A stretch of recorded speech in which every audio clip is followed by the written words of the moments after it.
Hello students, कैसे आप सभी लोग। Welcome back to a new video. तो जैसे कि आपको याद ही होगा, पिछली वाली वीडियोस के अंदर मैंने 10th क्लास के जो रिजोल्यूशन बुक थी उसके फर्स्ट और सेकंड चैप्टर थे, जिसका फर्स्ट का नाम था the thieves story and the second one is भोली। भोली का जो चैप्टर था उसकी रीडिंग कर दी थी। और आज बारी है इस चैप्टर की, रिजोल्यूशन की 8th चैप्टर की, जिसका नाम है the old man at the bridge. तो मैं इसको रैंडमली ऐसे ही उठा लिया मैंने, मेरे को पसंद मतलब मेरे को कोई वीडियो मिल गई जिससे मैंने फ़ोटो निकाल के और ये वीडियो बना दी। तो कोई वो नहीं, बाकी मैं अब थर्ड की बनाऊंगा। तो जल्दी से स्टार्ट करते हैं चैप्टर को। तो सबसे पहले old man at the bridge, पुल के ऊपर एक वृद्ध व्यक्ति। तो इस स्टोरी को लिखा है बार्नेस्ट हैमिंगवे ने, अर्नेस्ट हैमिंगवे के द्वारा लिखा गया है। और इसकी स्टोरी को अबाउट द स्टोरी पढ़ते हैं हम इसका कि मतलब है क्या, इस स्टोरी में होने क्या वाला है। तो यह उन शरणार्थियों के बारे में मर्म स्पर्शी कहानी है जिन्हें स्पेन के गृह युद्ध के दौरान विस्थापित कर दिया गया था। यह युद्ध लोकतंत्रवादियों तथा स्पेन के फांसीवादियों के बीच में लड़ा गया था। इस कहानी में एक सैनिक पुल के ऊपर है और वह एक वृद्ध व्यक्ति को देखता है। जो इस कहानी में क्या होता है, एक वृद्ध व्यक्ति होता है, वो पुल के ऊपर बैठा होता है, जो एक वृद्ध व्यक्ति को देखता है।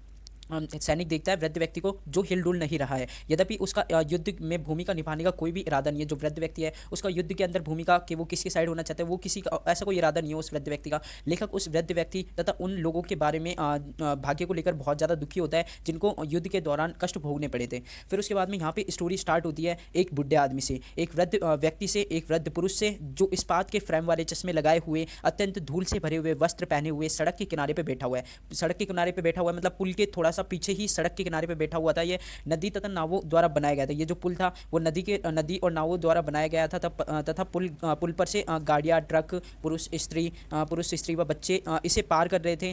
खच्चरों द्वारा खींची जाने वाली गाड़ियाँ पुल के ढालू किनारे से डगमग करती हुई आगे की ओर बढ़ रही थी तथा सैनिक पहियों के जो आरे होते हैं, मतलब उनके जो डंडे लगे होते हैं किसी पहिए के अंदर, पुराने ज़माने में जो पहिए होते थे बड़े बड़े, उनके अंदर खूब सारे डंडे लगे हुए होते थे। तो उन डंडों को धकेलने में मदद कर रहे थे, मतलब ताकि जो वाहन है वो आगे की ओर चले। तो ऐसा वो मदद कर रहे थे। ट्रक घर घर की आवाज़ करते हुए इन सभी के आगे चल रहा था। और टकनों तक की गहरी धूल में किसान पैर घसीटते हुए चले थे। मतलब जो अपने पैर के अंदर नीचे वाला जो टकना होता है, पैर के थोड़ा सा ऊपर एक हड्डी होती है जिसको बोला जाता है टकना, तो उस तक क्या है बहुत ज़्यादा धूल थी वहाँ पे। उस तक की धूल में किसान क्या है अपने पैर घसीटते हुए चल रहे थे। किंतु वह वृद्ध पुरुष जो था वो बिना हिले डुले वहीं पर बैठा हुआ था। वह इतना थका हुआ था कि उसके लिए आगे जाना बहुत असंभव था, बिल्कुल असंभव था। मेरा कार्य था पुल को पार करना तथा दूसरी ओर स्थित पुल के सुरक्षात्मक स्थान की जांच करना तथा पता लगाना कि दुश्मन किस स्थान तक आगे बढ़ चुका है। मैंने यह कार्य किया, पुल पर लौट आया और इतनी ज़्यादा गाड़ियाँ अब वहाँ पे नहीं थी। मतलब पहले बहुत सारी गाड़ियाँ थी लेकिन अब यहाँ पे इतनी ज़्यादा गाड़ियाँ नहीं थी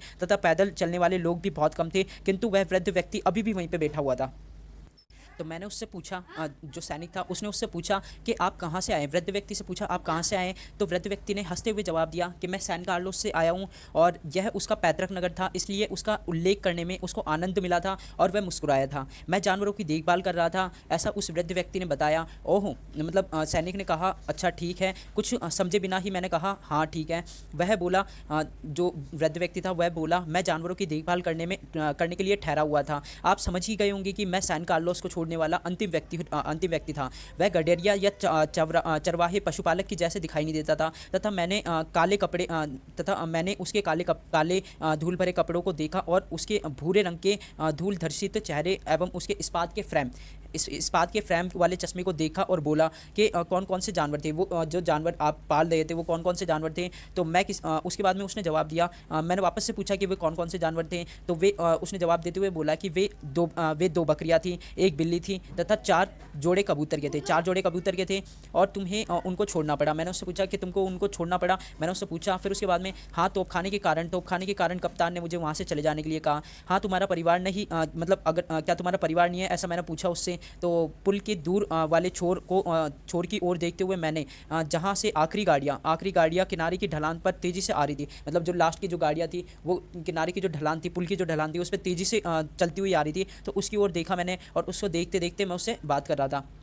फिर उसके बाद में ऐसा देखते देखते बात कर रहा था मैं उससे, और तुम्हारा परिवार नहीं है। मैंने उससे ये भी पूछा कि तुम्हारा परिवार वो तो ठीक, ये तो हो गया। फिर उसके बाद में उसने जवाब दिया नहीं। उसने कहा केवल वे जानवर ही है, केवल वे ही जानवर है और कोई नहीं था, मेरा परिवार वर यार कोई नहीं था जिनके विषय में मैंने अभी बताया है। बिल्ली तो निस्संदेह ठीक हो जाएगी, वो अपने आप सर्वाइव कर लेगी। बिल्ली ने अपने खुद का ठिकाना ढूंढ सकती है, बिल्ली जो है वो अपना खुद का ठिकाना ढूंढ सकती है। किंतु मैं सोच सकता हूँ कि दूसरों का क्या होगा, मैं ये सोच नहीं सकता हूँ, लेकिन दूसरों का क्या होगा। तुम किसी राजनीतिक विचारधारा से बिलोंग करते हो, या मतलब तुम किसी विचारधारा की ओर हो, या तुम किसी पक्ष में हो। ये दो युद्ध चल रहे हैं यहाँ पे, तो दोनों में से किस पक्ष में हो तुम, ऐसा जो सैनिक था उसने पूछा। तो उसने जवाब देते हुए, वृद्ध व्यक्ति ने जवाब देते हुए कहा कि मैं किसी भी राजनीतिक विचारधारा का नहीं हूँ, और मैं 72 वर्ष का हूँ, 72 ईयर्स का हूँ, और मैं अभी 12 किलोमीटर चल के आया हूँ, तथा मैं सोचता हूँ कि मैं और दूर नहीं जा सकता, अब और दूर नहीं जा सकता। यह ठहरने के लिए स्थान नहीं है। मतलब मैंने उससे बताया कि ये जो स्थान है बहुत ख़राब है, तो यह ठहरने के लिए अच्छा स्थान नहीं है। मैंने कहा यदि तुम किसी प्रकार वहाँ पहुँच जाओ तो वहाँ सड़क पर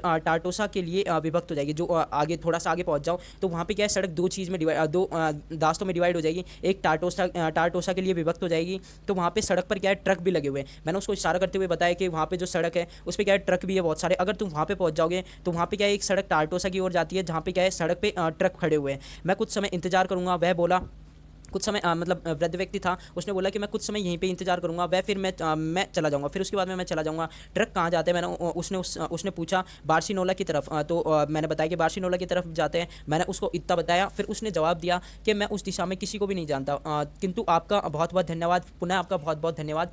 मैं और आपने मेरी अत्यधिक भाव शून्यता तथा थकान के साथ दिखा। उसने क्या है, उसने मेरी ओर क्या है, बहुत ज़्यादा अत्यधिक भाव शून्यता और थकान के साथ दिखा। वो बहुत ज़्यादा थका हुआ था और अपनी चिंता को किसी दूसरे से बांटने के लिए फिर वह बोला, बिल्ली तो ठीक ही होगी, मुझे पूरा विश्वास है कि बिल्ली तो ठीक ही होगी, बिल्ली के बारे में अशांत होने की आवश्यकता नहीं है। किंतु अन्य, आप तो दूसरों के विषय में क्या सोचते हैं, मतलब मैंने उनसे पूछा कि आप दूसरों के विषय में क्या सोचते हैं, वो कैसे सर्वाइव कर पाएंगे। तो मैंने ऐसा तो उसने जवाब दिया, क्यों वे भी शायद उससे सकुशल निकल जाएंगे। जो बाकी जानवर हैं वो भी शायद उनसे सकुशल निकल जाएंगे। तो आप ऐसा सोचते हैं, क्यों नहीं। पुल के दूरस्थ किनारे की ओर देखते हुए, जहां आप कोई गाड़ी नहीं थी, मतलब जहाँ पे अब कोई गाड़ी नहीं थी। मैंने कहा परंतु जो तोपखाना है उसके नीचे क्या करेंगे, वे क्या करेंगे, जबकि मुझे तोपखाने के कारण ही चले जाने के लिए कहा गया था। मतलब तोपखाने के पास में वो क्या करेंगे, जबकि मेरे को तोपखाने के जो भय था, उसका डर था, उसके कारण ही मतलब वहाँ पे खूब सारे आतंकवादी हमले होंगे, तो उसके लिए मेरे को जाने के लिए कहा गया था। तो वो कैसे सर्वाइव कर पाएंगे, ऐसा वृद्ध व्यक्ति ने बोला। तो क्या तुमने कबूतरों को पिंजरे में खुला छोड़ दिया था, मैंने उससे पूछा। जो ये राइडर है, जो कि सैनिक है एक, तो उसने उससे पूछा कि क्या तुमने पिंजरों को खुला छोड़ दिया था। तो मैंने तब पूछा, तो उसने जवाब दिया हाँ, तब तो वे उड़ जाएंगे, हाँ निश्चित ही वे उड़ जाएंगे, परंतु दूसरे जानवर दूसरों के विषय में सोचना ही बेहतर रहेगा, नहीं सोचना ही बेहतर रहेगा। अब जो मरेगा वो तो मरेगा, उसके बारे में सोच के अपन फालतू में वो नहीं करते हैं, तो उसके बारे में ना सोचना ही क्या रहेगा, बेहतर रहेगा। यदि आपने आराम कर लिया है तो मैं चलूँगा, मतलब मैं चलूँ। अगर आपने आराम कर लिया तो मैंने अनुरोध किया, खड़े हो जाइए और अब चलने का प्रयास कीजिए। आपको धन्यवाद। वृद्ध व्यक्ति था, उसने कहा आपको धन्यवाद। मैंने कहा ऐसा पैरों पर खड़ा हो गया, मैंने कहा, और मतलब अपने पैरों पर वो जो इंसान था, जो वृद्ध व्यक्ति था, वो खड़ा हो गया, इधर उधर झूमा, पुनः धूल में पीछे की ओर बैठ गया, धूल के अंदर ही वो पीछे की ओर बैठ गया। मैं तो केवल जानवरों की देखभाल कर रहा था। धीरे धीरे से कहा किंतु अब इस बार मुझे नहीं, बल्कि स्वयं से कहा था उसने, मुझसे नहीं कहा था, कि उसने खुद से कहा था। मैं तो भाई जानवरों की देखभाल कर रहा था आराम से वहाँ पे, मैं तो केवल जानवरों की देखभाल कर रहा था, उसने अपने मन में कहा। और उसके लिए कुछ नहीं किया जा सकता था। यह ईस्ट संडे रविवार का एक दिन था, मतलब ईस्ट रविवार का एक दिन था, जो कि वहाँ पे मनाया जाता है, रविवार का ईस्ट रविवार, तो उसका एक दिन था। तथा फास्टिस्ट लोग एब्रो नदी के जो फास्टिस्ट लोग थे ना, मतलब जो फास्ट लोग थे, तो वो क्या करते, एब्रो नदी की ओर आगे बढ़ रहे थे। एब्रो एक नदी का नाम है जिसकी ओर आगे बढ़ रहे थे। फास्टिस्ट का संडे था, एब्रो नदी की ओर लोग आगे बढ़ रहे थे। काले काले बादल नीचे अर्थात काले काले बादल हो रहे थे, और नीचे तक अर्थात वायुमंडल में उड़ने वाली अधिकतम ऊंचाई, मतलब वायुयान जो उड़ते हैं उनकी अधिकतम ऊंचाई तक छाए हुए थे। इसलिए हवाई जहाज भी नहीं उड़ पा रहे थे। जो सारे के सारे जो हवाई जहाज थे, मतलब एरोप्लेन थे, वो फाइटर जेट थे, वो भी नहीं उड़ पा रहे थे। और इस बात की हवाई जहाज नहीं उड़ पा रहे थे, यह तथ्य कि बिल्लियाँ अपनी देखभाल करना स्वयं जानती है, यही ऐसा सौभाग्य था जो उस वृद्ध पुरुष की शायद ही कभी मिला होगा कि मतलब बादल भी हो रहे थे तो वहाँ पे बमबारी नहीं होगी, तो बिल्ली भी सर्वाइव कर लेगी, बकरी भी सर्वाइव कर लेगी, वो सारे सर्वाइव कर जाएंगे और वो भी बचा रहेगा। तो ये उसके लिए बहुत ज़्यादा एक आनंददायक पॉइंट था। तो यहाँ पे हमारी कहानी ख़त्म होती है। फिर अगर आपको वीडियो पसंद आए तो ज़रूर से वीडियो को लाइक करना, और जो भी चैनल पे अभी न्यू आया प्लीज़ वो चैनल को सब्सक्राइब कर देना। और आगे मिलते हैं नेक्स्ट वीडियो के अंदर, जिसमें देखते हैं हम कौन सी